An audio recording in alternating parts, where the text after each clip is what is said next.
उन्होंने भगवती सूत्र की चर्चा चल रही। इसमें स्कंद परिव्राजक नाम के सन्यासी के प्रश्न जो उसने भगवान महावीर से की है, उनकी बात हो रही। बंधुओं, अगर आप इन स्कंद परिव्राजक के प्रश्नों को थोड़ा सा समझने का प्रयास करें तो मैं क्या कहूं, सारा ज्ञान इनमें आ जाता। आप कहेंगे सारा ज्ञान इनमें आ जाता, बात कर लेते हैं। आपके मन में कोई बात आए, आप भी कह लेना। स्कंदक परिव्राजक ने 5 प्रश्न किए थे। भाइयों, याद, चाहे प्रश्न ना हो पर इतना तो याद होगा ही आपको। जिनमें से एक था, वह था लोक के विषय में। अब मैं थोड़ा आसान बना दूं बात को समझने के लिए। दुनिया क्या है, लो जी, बात हो गई। कितना आसान हो गया।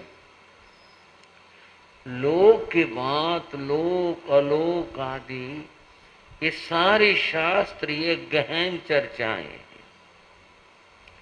इनको आसान करके समझें। उसकी पहली जिज्ञासा थी, संसार क्या है, दुनिया क्या है, पहला सवाल। उसका दूसरा सवाल था जीव के बारे में। जो जीव है, आत्मा है, यह क्या और कैसे। अब जीव का प्रश्न का मतलब मैं क्या हूं, अपने बारे में। और बंधुओं, तीसरा सवाल उसका था सिद्धि का, मुक्ति, मोक्ष, ये सब क्या है। और चौथा था सिद्ध, अर्थात जो जीव संसार से मुक्त हो जाते हैं, उनका क्या स्वरूप है, वो कैसे होते हैं, क्यों कर होते हैं। पांचवी बात कही मरण की। आप कहोगे 4 बातें तो चलो अध्यात्म की, पर ये तो बात क्या हुई। इस मरण के द्वारा ही मुक्ति की बात होगी। भाइयों, मैं बहुत यूं नहीं कह रहा, भाई कोशिश करो, पर बात समझा दूं। 5 बातों में सारा कुछ समाहित हो गया। संसार की बात हम कर चुके। यूं तो बहुत लंबी चर्चा, कितना और आगे बढ़ाएं और दोहराएं। जीव की बात भी हमने जाने, अनादि और अनंत है, इसका कभी निर्माण जन्म नहीं हुआ, न कभी अंत होगा। बात चली सिद्धि की, जिसको मोक्ष कहते। यहां से मृत्यु को प्राप्त करके ये जीव जाता कहां है।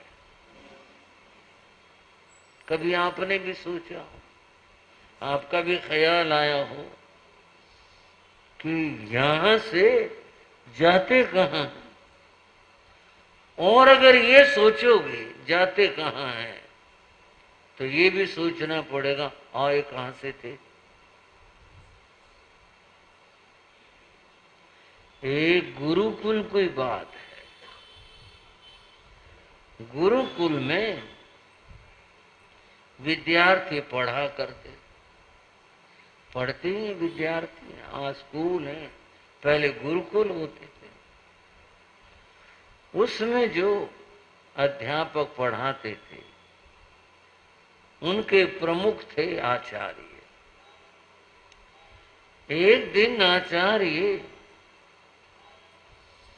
विद्यार्थियों को इस आत्मा के बारे में बता रहे थे और उन्होंने ये कहा कि यह आत्मा जन्म और मरण करती रहती। आत्मा बंद हो, रुचि लेना बात में। आत्मा स्वयं में अपने में न तो जन्मती है न मरती है। ये जन्म और मरण शरीर के है। गीता में यह तथ्य कहा कि जैसे व्यक्ति कपड़े बदलता है ऐसे ही आत्मा शरीर बदलती है। पुराना कपड़ा वेश हो गया, उसके व्यक्ति ने बदल दिया, नया धारण कर लिया। ऐसे ही जीव ने जब ये शरीर पुराना जर्जर हो गया तो इसे छोड़ दिया, नया धारण कर लिया। छोड़ना मृत्यु कहलाया, नया धारण करना जन्म कहलाया। ठीक है ना भाइयों, ऐसा ही है ना। ये जन्म और मरण शरीर के, आत्मा का अपने में न जन्म है और न उसकी मृत्यु। ये बात आचार्य समझा रहे थे विद्यार्थियों को। उन्होंने समझाने के लिए एक दीपक जलाया और दीपक जलाकर ये कहा, विद्यार्थियों, ये जो तुम दीपक देख रहे हो इसके दो भाग हैं। एक तो मिट्टी का बना दीपक, उसमें रहा तेल बाती, ये है। और दूसरा भाग है ज्योति। दूसरा भाग ज्योति है। ये दोनों बिल्कुल अलग अलग हैं स्वभाव से और स्वरूप से। दीपक का स्वभाव, उसका स्वरूप कुछ और है, ज्योति कुछ और है, लेकिन जुड़े हुए हैं। दीपक और ज्योति परस्पर में क्या हो रहे हैं? जुड़े हुए हैं, अलग अलग। दीपक मिट्टी का है या किसी धातु का है, ऐसा है। तेल अलग चीज है, बाती अलग चीज है, ये अलग चीज है। ज्योति अलग है, पर ये जुड़े हुए। जब इनका विच्छेद हो जाता, अलग हो जाता, तो मृत्यु हो जाती है। ज्योति गई। आचार्य ने कहा, गुरुदेव आचार्य ने कहा विद्यार्थियों से, ऐसे ही दीपक की तरह ये शरीर है और ये ज्योति बाहर दिखती है, वो ज्योति भीतर में है। आत्मा वो भीतर में है। ये संयोग, यही जीवन है। एक विद्यार्थी ने सवाल किया, गुरुदेव ये ज्योति आई कहां से? ये जो ज्योति है, ये ज्योति आई कहां से? अब ये सवाल आप तो ये कह दो कि जलाई थी, और जलाई तो थी। उस माचिस और तिल्ली रगड़ने में भी ज्योति आई कहां से? तिल्ली और माचिस वो तो ज्योति नहीं है। श्राव को समझ रहे हो ना? वो तो ज्योति नहीं है। ज्योति तो आई है। उस रगड़ में चाहे पत्थर रगड़ो, चाहे वो माचिस तिल्ली रगड़ो, कुछ करो, वो ज्योति नहीं थे। पत्थर ज्योति नहीं है। ज्योति तो आई है। बोला विद्यार्थी गुरुदेव, ये ज्योति आई कहां से? मुश्किल बात होगी। अब क्या बताएं ज्योति कहां से आई है? गुरु ने क्या किया? बोले वह ज्योति आई कहां से, ये तो चलो सोचेंगे।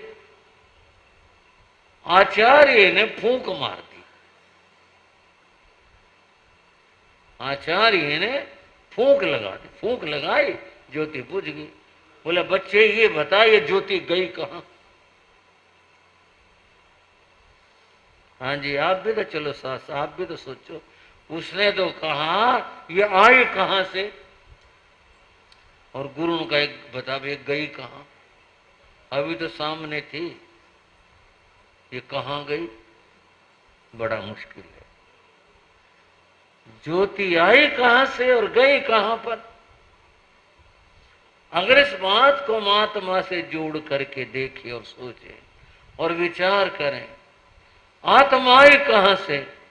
आत्मा पहले थी, लेकिन अलग अलग स्थान, 4 गति हैं, 84 लाख जन्म स्थान है।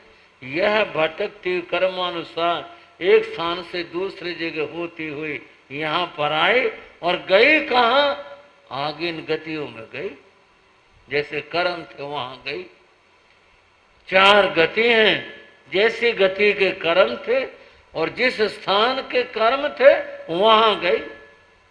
बंधुओं, इस चर्चा के साथ ये भी सुन लो, समझ लो, 4 गतियों में से ऐसे कर्म किए जाएं जिससे कि अच्छा स्थान प्राप्त हो। न जाने कहां से आए थे, अब अच्छा काम करो जिससे अच्छी गति प्राप्त हो। आए भी गतियों से, गए भी गतियों। जीव की ये स्थिति है। अब बात थी सिद्धि की। यह आत्मा जब कर्मों का क्षय, कर्म नष्ट कर देती, फिर यह सिद्ध लोक में, सिद्ध गति में चली जाती है। जो कल मैंने आपको आत्मा के ऊर्ध्व गमन का स्वभाव बताया था, ये उसमें आ जाती, फिर तो ऊपर चली जाती। कहाँ? मोक्ष में चली जाती। तो संसार क्या है? एक सवाल। आत्मा क्या है? 2 सवाल। आत्मा कहाँ जाती है? आत्मा जाती तो गतियों में है, पर कर्म रहित होने पर यह सिद्ध गति में जाती है। जब सिद्ध अवस्था में पहुंच गए, वहां चले गए, फिर वे सिद्ध कहलाते हैं। वो जीव, वो आत्मा सिद्ध लोक में जाने के बाद, सिद्ध गति में जाने के बाद, वहां पहुंचने के बाद सिद्ध कहलाते। अब इसका स्वरूप क्या है? इसको परमात्मा कहते हैं, इसको ईश्वर भी कहते हैं, इसको विभु भी कहते हैं, इसको प्रभु भी कहते हैं, इसको भगवान भी कहते हैं। ये सारे वो जो सिद्ध लोक में सिद्ध गति महात्मा गई है, ये सारे उसके नाम। एक बात कहो तो बीच में पूछ लूं भाइयों। वैसे तो मैं सवाल जवाब नहीं किया करता, मैं तो सीधे सीधे अपनी बात कहता हूं, पर कभी कभी एक आध बात, सारे जितने भी, कम से कम जितने धार्मिक लोग हैं, सब यही चाहते हैं कि हम सिद्ध लोक को, मोक्ष को प्राप्त कर लें। सब ये चाहते हैं सिद्ध लोक को प्राप्त कर लें। पर कभी ये सोचा है कि वहां मोक्ष में चले गए, असल तो जाना ही बड़ा मुश्किल है, बहुत कठिन काम है। एक कल्पना कर ले कि वहां चले गए, वहां जाने के बाद क्या होगा, क्या करेंगे? वहां कोई काम है? वहां पर कोई काम नहीं, वहां तो कोई काम नहीं है। काम तो सारे इस दुनिया में यहाँ है। काम तो वहां कोई काम नहीं है। मोक्ष में कोई काम नहीं है, वहां पर कुछ नहीं है। और फिर वहां पर क्या बात है? वहां तो केवल मात्र आत्मा है, और आत्मा अपने में स्थित, अपने ध्यान में स्थित है, बाहर उसका कोई काम नहीं। और बता दूं, मोक्ष में जाने के बाद तो न खाना है, न पीना है, न सोना है, न बातचीत करना है, न कुछ और है, कुछ भी बात नहीं वहां तो। एक आदमी बोले फिर वहां जाकर करेंगे क्या? खाने वहां नहीं, पीने को वहां नहीं, को आराम करने को वहां नहीं, वहां फिर है क्या? वहां पर वहां कुछ नहीं है।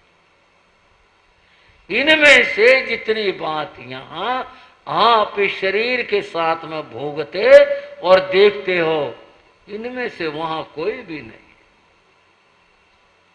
तो फिर यूं कहते हैं कि मोक्ष में अनंत आनंद, वो आनंद किस बात का है? जो खाना नहीं, पीना नहीं, यहाँ तो तरह तरह की चीजें हैं, यहाँ तो अनेक अनेक वस्तुएं हैं, वहां तो कुछ भी नहीं। फिर वहां है क्या? वहां पर वहां कुछ नहीं। मोक्ष में इन सारी चीजों और बातों में से वहां कुछ भी नहीं है। अब इस बात और इस प्रश्न के उत्तर में बात चले, फिर वहां करेंगे क्या जाकर? पहले इस बात को समझते हैं, खाने को और पीने को। भूख है तो खाना है। हाँ जी श्रावको, अगर भूख ना हो दुनिया में, फिर खाने की कोई अपेक्षा रहेगी? अगर भूख ना हो, एक तो बीमारी हो में भूख नहीं लगती, ये तो बीमारी की बात है। लेकिन अगर स्वभाव से ही भूख ना हो, फिर खाने की क्या जरूरत होगी?